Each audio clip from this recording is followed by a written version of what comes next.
Hello guys, आज जो problem हम डिस्कस करने वाले हैं वो है वैलिड एनाग्राम प्रॉब्लम। तो ये प्रॉब्लम हमें कहते हैं कि हमें टू स्ट्रिंग गिवन रहेंगी एस और टी।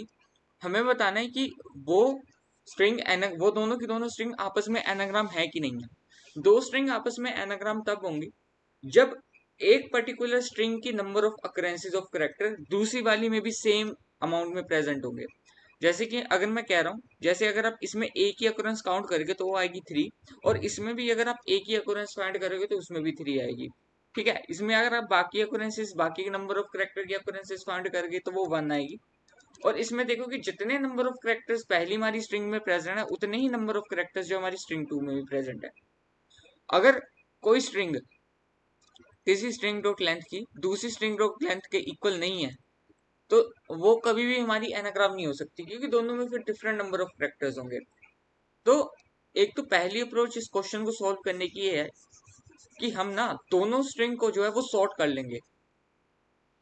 जैसे इन दोनों को सॉर्ट कर लिया और इसको भी सॉर्ट कर लिया, दोनों को सॉर्ट करने की कम्प्लेक्सिटी क्या आएगी, एन लॉग एन। और इसको भी सॉर्ट करने की कॉम्प्लेक्सिटी क्या आएगी, एन लॉग एन।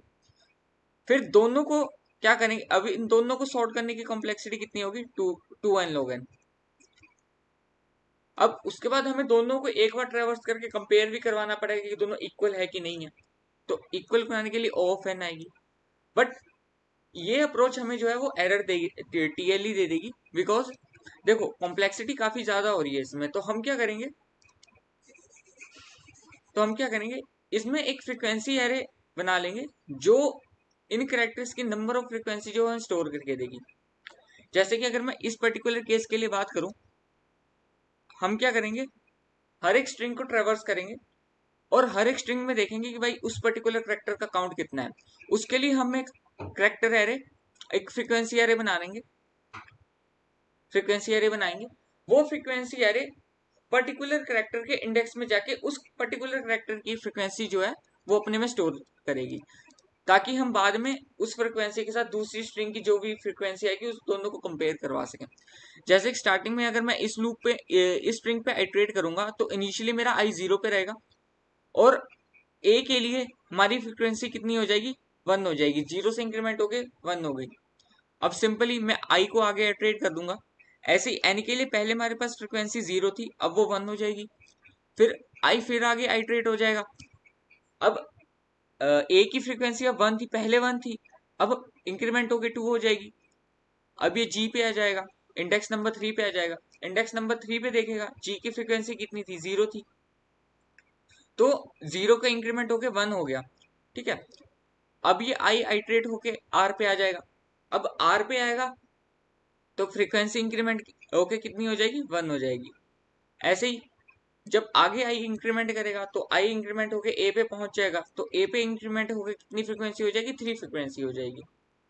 आई आगे फिर इंक्रीमेंट हो गया और पहुंच गया एम पे। एम पे फ्रीक्वेंसी कितनी थी, 0 थी, अब एम की फ्रीक्वेंसी 1 हो गई।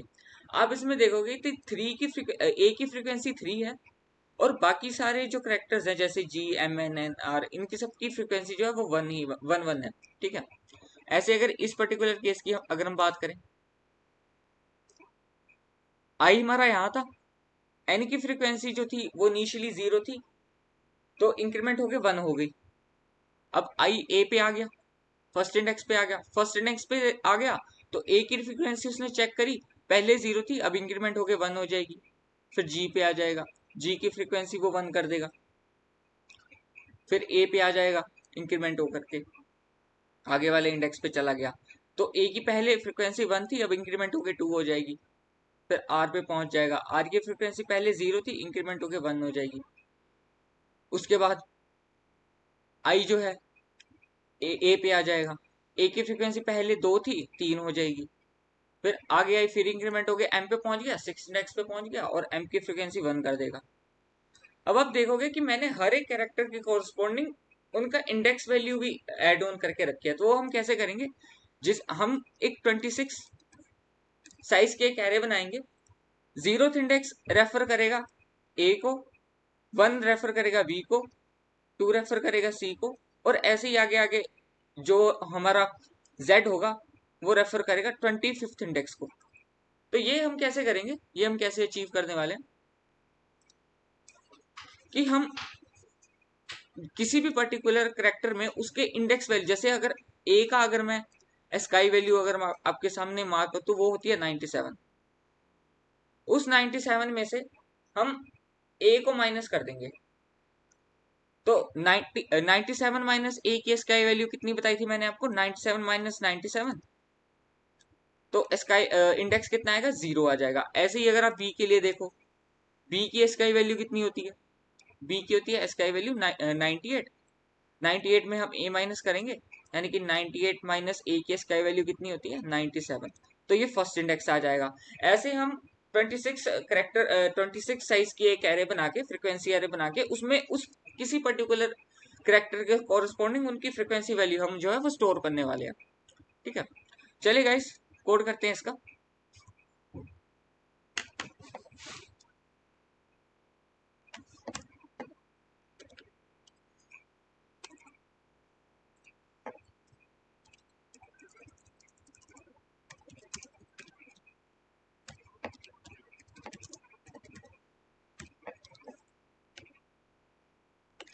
दो फ्रीक्वेंसी बना एरे बना रहा हूँ, एक फ्रीक्वेंसी 1 नाम की, एक फ्रीक्वेंसी 2 नाम की। फ्रीक्वेंसी 1 जो एरे है वो फर्स्ट स्ट्रिंग की number of occurrences frequency store करेगी, और जो फ्रीक्वेंसी 2 होगी वो सेकंड की स्टोर करेगी। एक काउंट नाम का फंक्शन बनाऊंगा जो हमें उस स्ट्रिंग के कोरस्पॉन्डिंग इसकी फ्रीक्वेंसी ला करके देगी।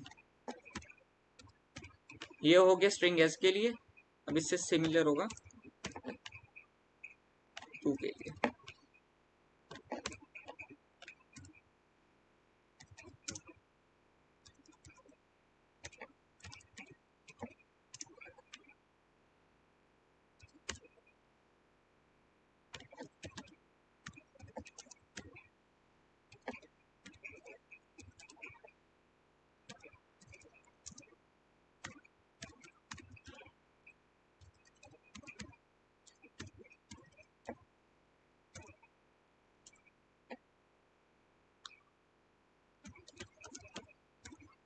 मैं अब पूरी की पूरी स्ट्रिंग पे आइटरेट कर रहा हूं एक बार, और हम हर एक पर्टिकुलर कैरेक्टर उसमें निकालेंगे।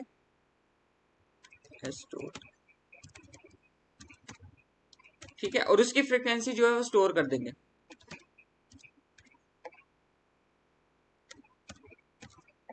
यहाँ मैंने उस पर्टिकुलर कैरेक्टर के कॉरस्पॉन्डिंग जो भी इंडेक्स हमारा बनता था उसको हम इंक्रीमेंट कर देंगे। पहले जितनी फ्रीक्वेंसी हुई उसमें एक इंक्रीमेंट हो जाएगा। ठीक है गाइस, फ्रीक्वेंसी ओके। अब हम क्या, अब हम हमारी क्या रिकॉर्ड है, अब हमारे पास दो फ्रीक्वेंसी है, एक फ्रीक्वेंसी 1 और एक फ्रीक्वेंसी 2। फ्रीक्वेंसी 1 में पहली स्ट्रिंग की जितनी अकुरेंस है वो पड़ी है, और फ्रीक्वेंसी 2 में जो सेकंड जो स्ट्रिंग है उसकी अकुरेंसेस पड़ी है। हम दोनों को हम कंपेयर करवाएंगे।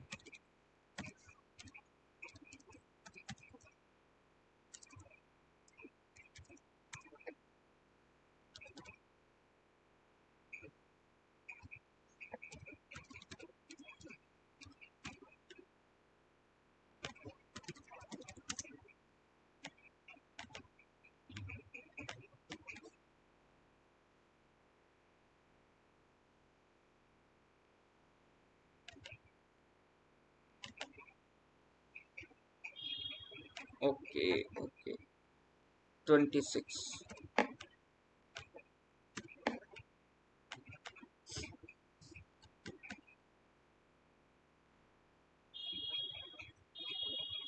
STR।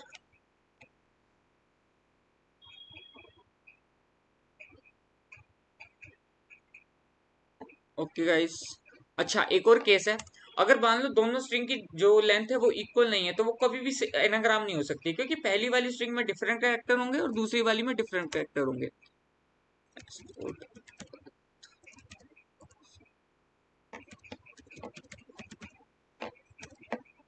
तब तो डायरेक्ट ही हमारा रिटर्न फॉल्स कर दे।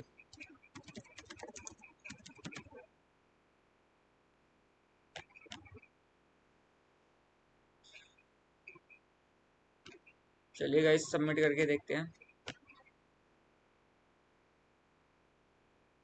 So thank you guys for watching this video.